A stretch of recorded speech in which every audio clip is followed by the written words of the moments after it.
જય જગન્નાથના જયઘોષ સાથે સમગ્ર પટાંગણ ગાજી ઉઠ્યું છે.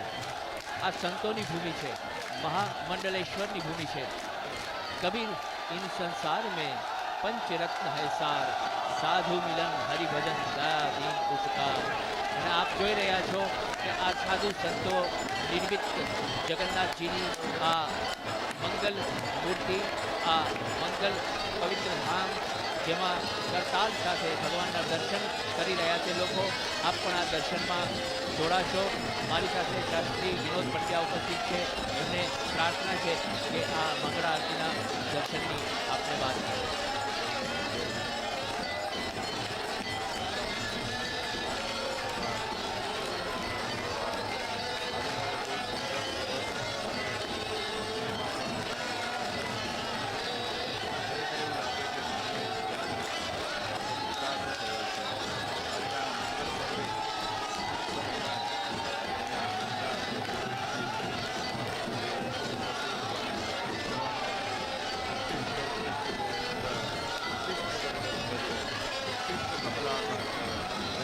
મંગલમ ગુરુ ભગવાનને જાગૃત કર્યા પછી આ ભગવાનની મંગલા આરતીની તૈયારી.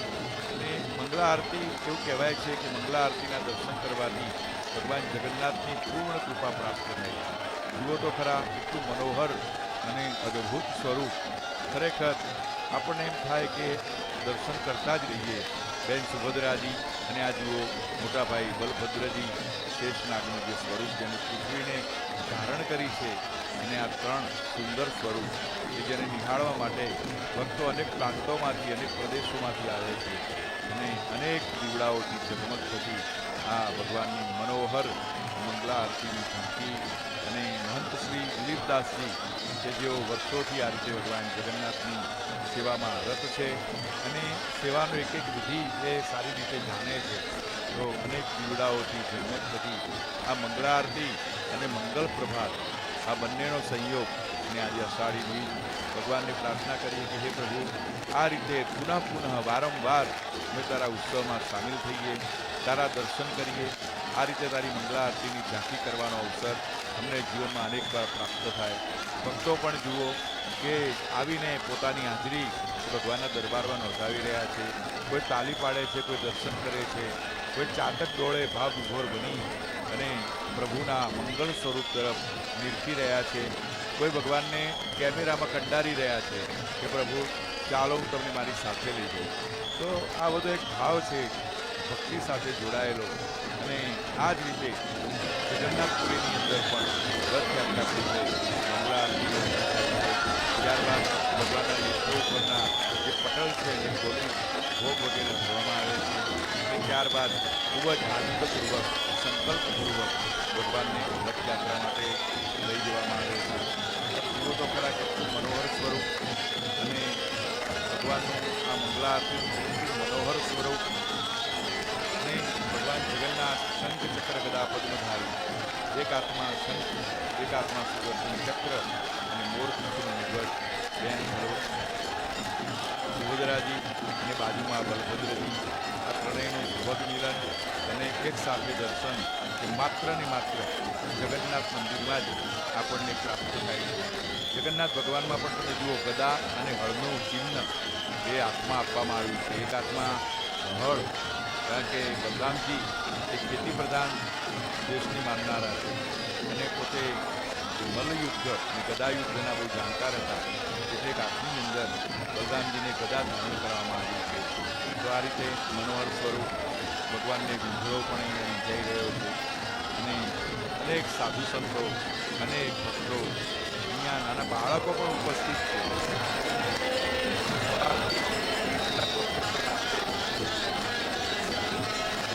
જપ કરતા હોય છે. જેમ ચાતક એ મેઘની રાહ જોઈને બેસે, એ જ રીતે અહીંયા ત્યારે ભગવાનના પટલ ખુલે અને અમે દર્શન કરીએ. અને આ રીતે દર્શન થતાં જ જુઓ, કોઈ નાચે, કોઈ કૂદે, કોઈ દર્શન કરે, કોઈ જયઘોષ કરે, કોઈ જય જગન્નાથ કરે, કોઈ જય રામદેવ કરે.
તાળીઓ અને ઊંચા હાથ થઈ રહ્યા છે, જાણે કહે છે કે ભગવાન જગન્નાથ આપના નેત્રપટલ ખુલે ત્યારે પહેલાં હું અહીં છું, મારી ઉપસ્થિતિની આપ નોંધ લેજો, મને આશીષ આપજો.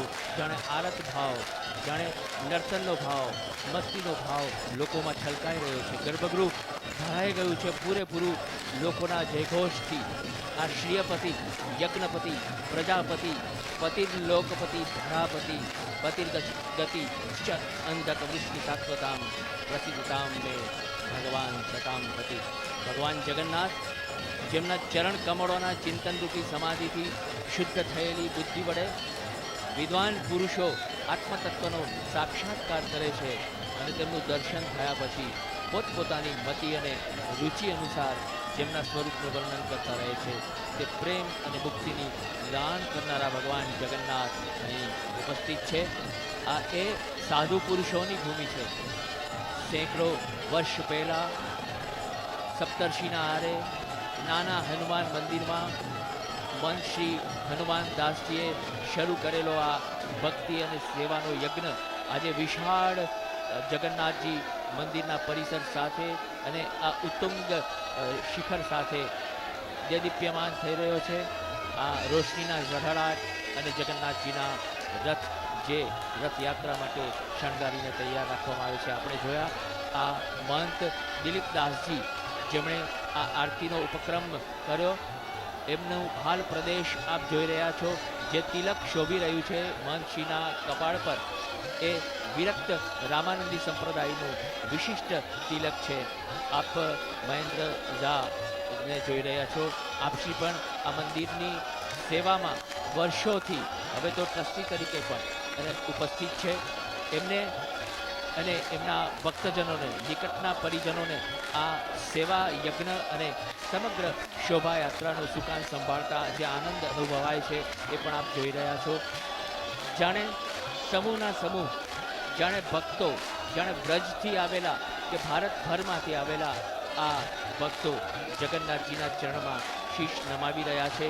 136મી રથયાત્રા પૂર્વે સમગ્ર અમદાવાદ શહેર અને ગુજરાતભરમાં આજે ડીડી ગિરનારની પ્રસારણ યાત્રામાં અમે આપનું સ્વાગત કર્યું છે. ત્યારે અમારી સાથે રહેજો. આ પૂજા ઉપક્રમ, આ વિધિ હજુ તો નેત્રોત્સવનો વિધિ પણ રચાવાનો છે અને ત્યાર પછી ભોગના દર્શન પણ આપણે કરવાના છે. મંગળ આરતીના આ દર્શન વખતે જગન્નાથજીના મંદિર પર જે દીપ્યમાન થતો આ ઝળહળાટ, રોશનીનો ઝળહળાટ આપ જોઈ રહ્યા છો. આ સંતોની ભૂમિ, જ્યાં સંત સંત સબ કોઈ કહે, संत समुद्र पार अनल पंथ का को एक है, पंथ का कोट हजार. અનલ પંથના સંતોથી માંડીને અને આ કોટ કાંગરા રચ્યા છે એવા સંતો જેણે સેવા યજ્ઞ આ મંદિરમાં આરંભ્યો છે, એવા સંતોને ભગવાન જગન્નાથ દર્શન આપી રહ્યા છે, આપી ચૂક્યા છે અને હજુ પણ એની સન્મુખ બિરાજમાન છે. બેન સુભદ્રાજી, બલભદ્રજી, એમનું સ્વરૂપ પણ આપણે નિહાળી રહ્યા છીએ. આ મનોરથમાં પુષ્પાંજલિ ભગવાનને આરતી પછી અર્પણ થઈ રહી છે. મંત્ર પુષ્પાંજલિ વિશે શાસ્ત્રીજી પાસેથી આપણે ઉપક્રમ સાંભળીએ. ઓમ જગ્નેન જગ્નમય જંતદેવાસાનિ ધર્માણિ પ્રથમાન્યાસન્ન દેહનાકમ મહિમાન સજંદ્ર પૂર્વે સાધ્યાઃ સંધિ દેવાઃ. ભગવતે જગન્નાથાય નમઃ. મંત્ર પુષ્પાંજલિ સમર્પયામિ. જેમ આકાશમાંથી વૃષ્ટિ થાય એ જ રીતે અહીંયા આરતી બાદ ભગવાનના ચરણમાંથી પુષ્પો લઈ મહંત શ્રી આશીર્વાદરૂપી પુષ્પો એ ભક્તોને અર્પણ કરી રહ્યા છે. અને ભક્ત એટલા માટે જ આવતો હોય છે કે મને ભગવાનના આશીર્વાદ પ્રાપ્ત થાય. કોઈ સંત પુરુષના